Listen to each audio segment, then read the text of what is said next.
Olá, caros alunos do sétimo ano, professor Evandro, de História. Nós estamos iniciando hoje nossa utilização do nosso livro, né? Nosso primeiro bimestre de 2021. E nós vamos falar inicialmente sobre as mudanças no feudalismo e a expansão atlântica. Né? E há três tópicos importantíssimos, né? Pelas quais nós vamos discorrer na aula de hoje, né? Que é o renascimento do comércio, o crescimento urbano e o surgimento da burguesia. E quando a gente fala de crescimento, renascimento do comércio, crescimento urbano, né, surgimento da burguesia, nós devemos lembrar que nós estamos falando de um período de mudanças, né, no feudalismo, e em seguida nós teremos a chamada expansão atlântica europeia. Então, dando um salto, né, um pouco adiante, né, no século XV, nós verificamos que os europeus deram início às grandes navegações oceânicas, sobretudo os portugueses, né, que foram os pioneiros na desbravação do Oceano Atlântico e depois do Índico, né, seguido também da Espanha e depois demais países como Inglaterra, Holanda, França e assim sucessivamente. E a Europa, então, passa a alargar seus horizontes geográficos, né, descobrindo novas terras como a América e depois, mais adiante, a Oceania, né, e expandindo o comércio para lugares cada vez mais distantes. Né? Agora, enfrentar esses mares, né, os oceanos, né, era um motivo de muito pânico. Né? Por quê? Porque na sociedade, na época, acreditava que os mares eram moradas de monstros, né, e os navios seriam destruídos, né, tragados pelos monstros que ali habitavam, né, que a Terra era plana e que havia um grande abismo no final da Terra. Então, mesmo com as melhores tecnologias da época, né, bússolas, astrolábios, né, e caravelas cada vez mais, com velas cada vez mais possantes para poder fazer todo um trajeto, um percurso, né, geralmente a grande distância, né, ainda assim acreditava-se em criaturas sobrenaturais. Né? Então, enfrentar o medo para desbravar, né, novos horizontes era uma empreitada bastante difícil para a época. Tá legal? Mas nós queremos dar um salto um pouco mais adiante, voltar, na verdade, né, um período anterior ao século XV. Nós temos uma figura aí muito interessante, né, chamado Marco Polo. Né? Ele é um italiano, né, genovês, né, e que ele foi um dos grandes, né, viajantes, né, que deixou registrado inúmeras histórias ao longo da sua vida, né, muitas das quais, até quando ele morreu, acreditava-se que era fruto tudo da imaginação dele ou eram simplesmente mentira. Né? Ok? Vale a pena ler, né? Existem inúmeros livros, né, falando sobre as suas aventuras, né? E uma das narrativas mais interessantes, né, é o livro chamado As Viagens, né, ou o Livro das Maravilhas, né, que conta toda a sua seus desbravamentos, né, sua viagem, por exemplo, para a China e assim sucessivamente. Mas inicialmente vamos falar sobre o crescimento do comércio e eu quero chamar a atenção de vocês, né, para uma coisa importantíssima. Né? Estamos voltando aqui para a Baixa Idade Média. Né? E quando a gente fala de Idade Média ainda, mesmo, né, no período da Baixa Idade Média, devemos lembrar do chamado feudalismo. Né? E o que foi o feudalismo? Foi um modo de produção onde as pessoas produziam os bens necessários para a sua sobrevivência. E ele teve um período bastante considerável, que foram 10 séculos, indo do século V ao século XV depois de Cristo. Né? E nós estamos falando agora da Baixa Idade Média, né? A Idade Média dividida, né, ou subdividida, podemos assim dizer, no período que vai da alta, né, vai do V século ao século XI, né? E a Baixa Idade Média do século XI ao século XV. Então, a Baixa Idade Média, né, a partir do século XI, corresponde ao início desse período aí. Então, o que acontece? A Idade Média, que é caracterizada pelo surgimento do feudalismo, né, após o declínio do Império Romano no ano de 476, né, ele contribuiu muito, né, nesse período aí, uma série de fatores, né, para o desenvolvimento do comércio e recuperação das cidades, né, que foram passando, é claro, com o surgimento das cidades, né, a maioria das pessoas moravam no campo, então isso acabou provocando grandes transformações sociais no período. Então, o que nós queremos chamar a atenção de vocês, né? Nesse período, na Baixa Idade Média, houve um aumento da produção do campo, né? O que permitiu esse aumento da produção do campo é aquilo que a gente chama de excedente. A gente vai falar um pouco mais à frente sobre isso, né? Mas isso permitiu aos camponeses destinar uma parte desses alimentos cultivados para o comércio, podendo trocar ele por outras mercadorias também.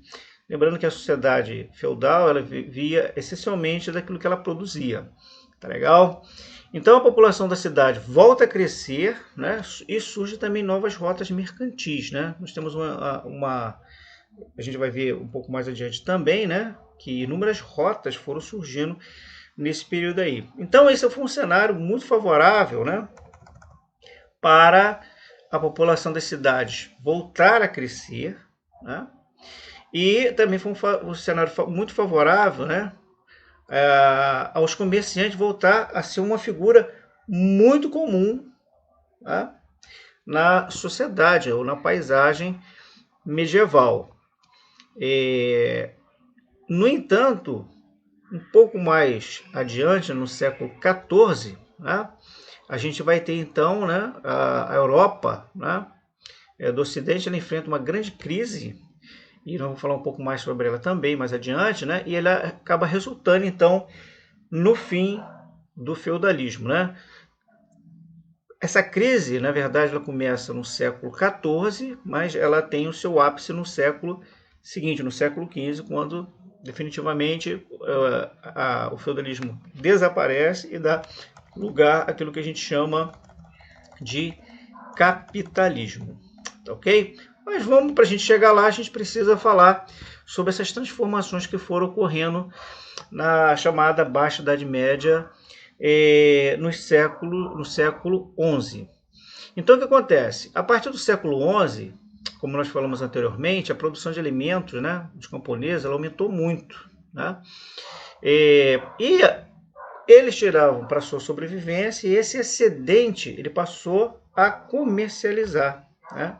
Isso acabou levando ao crescimento da população. Né? A população agora podia comer um pouco mais, se alimentar um pouco mais, viver um pouco mais e melhorar também as suas condições de vida. Logo em seguida, depois das chamadas cruzadas, né? Que foi a luta, por exemplo, né? de povos, né? europeus, né? Contra os árabes muçulmanos, né? Na Palestina, com o fim dela, os comerciantes europeus tiveram acesso às rotas comerciais marítimas, né, que até então eram bloqueadas pelos muçulmanos, né, principalmente aquelas rotas que utilizavam ali o mar Mediterrâneo. Lembrando que o mar Mediterrâneo é aquele mar que fica no sul da Europa e no norte da África, mas que liga também o chamado Oriente Médio. Então o comércio entre o Oriente Médio, né, com isso, com o fim das cruzadas, né, e a Europa ela passa a crescer muito. E o consumo, claro, entre os membros, né, do clero, né, da igreja, né, e os nobres, né, ele passa a ser estimulado, passando tanto um quanto o outro a comprar produtos de luxo, né, que até então não existiam no Oriente, no Ocidente, mas que agora é comercializado no Oriente, trazido e comercializado e consumido na sociedade europeia. Tá legal? Então, o que nós temos, né? As rotas e as feiras comerciais, né? Então, elas foram surgindo, né? E se intensificando. Então, o que acontece? Com a liberação do mar Mediterrâneo, né? O comércio, né? Ganha grande destaque. E com isso, duas cidades, né? Passam a ter uma grande importância, né? Cidade de Veneza e Gênova, que ficavam na Itália. Aqui nós temos uma imagem muito legal, né? Que mostra a localização dela. Né? Então, se a gente observar aqui, a gente tem Gênova que fica aqui ao norte, né? Ao noroeste da Itália, né? E Veneza fica, quer dizer, voltada aqui para o Mediterrâneo, né, mais para o terreno mais aberto, e a gente tem Veneza que fica ao nordeste, né, da Itália. Tá legal? Então essas duas cidades foram muito beneficiadas, né, nesse comércio que agora permitia agora o livre trânsito, né, dos produtos, das especiarias, né, sejam elas perfumes, marfins, porcelana, tecido, tudo que era cobiçado e consumido, sobretudo pela nobreza europeia de vários países, né? Então, com isso, outras rotas comerciais, né, marítima também, surgiram no norte, o chamado Mar do Norte, e o Mar Báltico. Na imagem aqui também a gente pode ver que o Mar Norte fica aqui, né?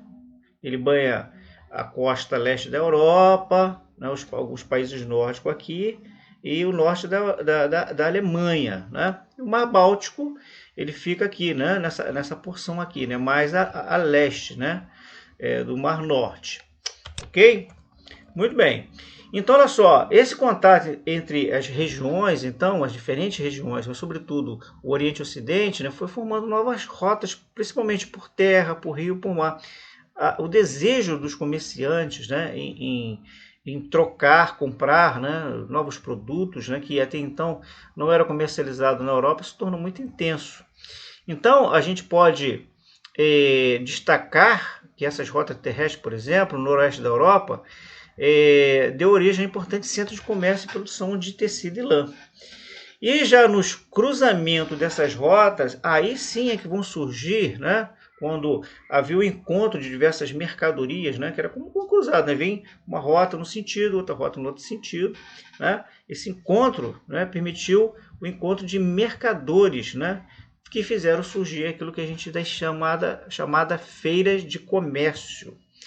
Então, as mais ricas e importantes foram na região de Champagne, na França, né? Esse termo Champagne, né, corresponde a um lugar da França. Aqui a gente tem a cidade de Veneza, né, chamada Rainha do Adriático, né, muito famosa até os dias de hoje, né, pelos seus canais, né, é um importante ponto turístico da Europa. Muito bem. Então, como eram essas feiras? Elas surgiram então no cruzamento das rotas. Mas essas feiras elas eram itinerantes. E elas ficavam cerca de um período relativamente pequeno, né, para o dia de hoje, né? Ficavam cerca de 4 semanas em cada cidade. E ela reunia, né, comerciantes de várias partes, né, da Europa, agora já que as rotas estavam praticamente abertas e muitas delas, essas rotas terrestres, né, abriam um caminho então para diferentes lugares, né, e ter diferentes comerciantes e diversos produtos então poderiam ser comercializados. Então, essas feiras não eram como apenas bancas em si, né? Ela tinha um caráter festivo, né? Tinha música, artista, né? Era um grande encontro, né? Podemos assim, entre pessoas, né? Comerciantes, artistas, música e assim sucessivamente, né? E é claro, né? Onde há riqueza, onde há dinheiro, né? Onde há bens, né? Para que haja o bom funcionamento, né? E segurança, né? Ela precisava de proteção, né? Uma espécie de uma proteção militar. E quem fazia essa proteção, né? Quem garantia essa proteção eram os senhores feudais, né? Em troca de pagamento de taxas de mercadores enviando soldados, né? Para garantir todo esse funcionamento dessas feiras, né? E essas taxas, é claro, enriqueciam ainda mais também os feudais. Agora, essa organização das atividades, né, entre os feirantes, né, os mercadores, né, eles fizeram o seguinte: eles formaram associações, né? Algumas delas ficaram muito conhecidas, né? A Hansa Teutônica e a Liga Hanseática, né? E nós tivemos também ainda outra muito famosa também, que é chamada Hansa das 17 cidades, né? Que foi reunida, que reunia, né, mercadores de cidades holandesas, né? Então são as chamadas associações, né, para abrigar comerciantes de várias cidades, tá? Sobretudo alemã. Agora, as feiras, né, elas tinham uma coisa muito interessante, né? Por quê? Porque nelas tinham bancas, né? Então, com esse crescimento do comércio, circulação de moeda na Europa, né, que foi aumentando consideravelmente. Na época existia uma circulação de moeda, mas ainda era muito pouca, né? Então, quando o crescimento do comércio e a circulação de moeda vai se intensificando, né? Então, dos séculos 12 a 13, o ouro e a prata, né, comercializado no Oriente, né, e trazido para o Ocidente, elas serviam para ser cunhadas e transformadas em moeda, né? E aí o seu uso passa a se intensificar, passa a se disseminar entre os comerciantes, mas também entre servos e senhores também. Então, por exemplo, os servos poderiam, por exemplo, que pagavam com sua força de trabalho, né, seu serviço, parte da sua produção aos seus senhores, agora poderiam pagar também utilizando-se dessas moedas que tinham valor, já estavam circulando já nesse período. Então, o comércio e a circulação monetária, né, elas criaram entre os mercadores uma nova atividade, né, novas atividades, podemos assim dizer. Mas entre elas se destaca a troca de moeda em diferentes lugares, né? É o livre, né, câmbio, né? Moedas, por exemplo, vindo de um lugar, de outro, né, elas poderiam ser trocadas, né? E aí era justamente feito nesse lugar, nessas bancas, né, montadas nas feiras, né? Então, a figura, né, que montava essas feiras, né, que formava as pessoas que realizavam nessas trocas, né, eles ficaram conhecidos como chamados banqueiros, que deriva exatamente das bancas dessas feiras, né? E essas bancas também guardavam moeda dos comerciantes, porque os comerciantes eles vendiam seus produtos, recebiam geralmente os seus produtos, o preço, né, do seu produto, ganho do seu produto em moeda, e eles deixavam por conta justamente desses banqueiros, para evitar que eles fossem roubados na viagem, senão perderiam tudo, né? E um fator interessante, né, que o surgimento dos bancos vem logo em seguida, foi justamente isso, né? Eles deixavam ali, né, guardado o seu dinheiro com os chamados banqueiros, né? Quer dizer, e eles tomavam conta, mas cobravam os banqueiros juros, né? E eles também emprestavam dinheiro também, a juros também, que é uma cobrança pelo empréstimo, né, pela quantidade de dinheiro, ou ainda para guardar esse dinheiro também. Tá legal? Então ficamos por aqui, queridos, né? A gente se vê na aula. Qualquer dúvida a gente vai estar esclarecendo para vocês, tá? Um forte abraço e a gente vai esticar, né, estender um pouco mais esse assunto, falando em seguida sobre as cidades medievais. Mas esse é assunto para a nossa próxima aula, tá ok? Um forte abraço.